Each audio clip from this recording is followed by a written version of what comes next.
विटा मायनी रोडवरील चिखलहोळ येथील बंधाराच्या बाजूला ठेवलेल्या पाणी अडवण्यासाठीचे लोखंडी बर्गे हे कोणी अज्ञात चोरट्यांनी पाटबंधारे विभागाच्या संमतीशिवाय मुद्दाम चोरी करून नेल्याप्रकरणी पाटबंधारे खाते शाखा अधिकारी अमित कुमार प्रकाश साठे राहणार विटा वय वर्ष 36 यांनी विटा पोलीस ठाण्यात फिर्याद दिल्याने विटा पोलिसांनी या संदर्भात गुन्हा दाखल करत सांगली जिल्हा पोलीस अधीक्षक श्री संदीप गुगे, अपर पोलीस अधीक्षक श्रीमती ऋतू खोकर मॅडम व विटा उपविभागीय पोलीस अधिकारी श्री विपुल पाटील साहेब यांच्या आदेशानुसार या वरिष्ठ पोलीस अधिकारी यांनी विटा पोलीस ठाण्याचे पोलीस निरीक्षक शरद मेमाणे साहेब यांना तपासाच्या सूचना दिल्या।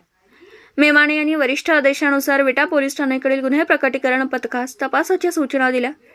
त्या अनुषंगाने विटा पोलीस ठाण्याकडील गुन्हे प्रकटीकरण पथकातील अंमलदार यांचा तपास चालू असताना पोलीस कॉन्स्टेबल अक्षय जगदाळे यांना त्यांच्या गोपनीय बातमीदारामार्फत माहिती मिळाली की मायनी येथील 2 इसमांनी वरील ही सदरील चोरी केली होती।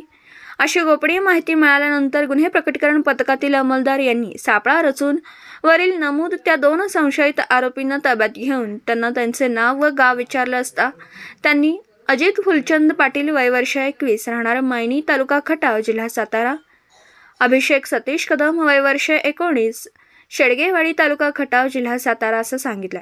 त्या दोघांना विटा पोलीस ठाण्यामधून आणून त्यांच्याकडे कौशल्यपूर्ण सखोल तपास केला असता तर दोघांनी वरील गुन्हा केल्याची कबुली विटा पोलिसांना दिली। या कबुलीनंतर या दोघांना ताब्यात घेत एक काळ्या रंगाची हिरो स्प्लेंडर प्लस निळा, लाल व पांढरा पट्टा ही दुचाकी तसेच 4 चाकी पिकअप गाडी व पाणी अडवण्यासाठीचे एकूण 14 लोखंडी बर्गे असा एकूण 2,54,000 रुपये किमतीचा मुद्देमाल पोलीस पथकाने जप्त केला।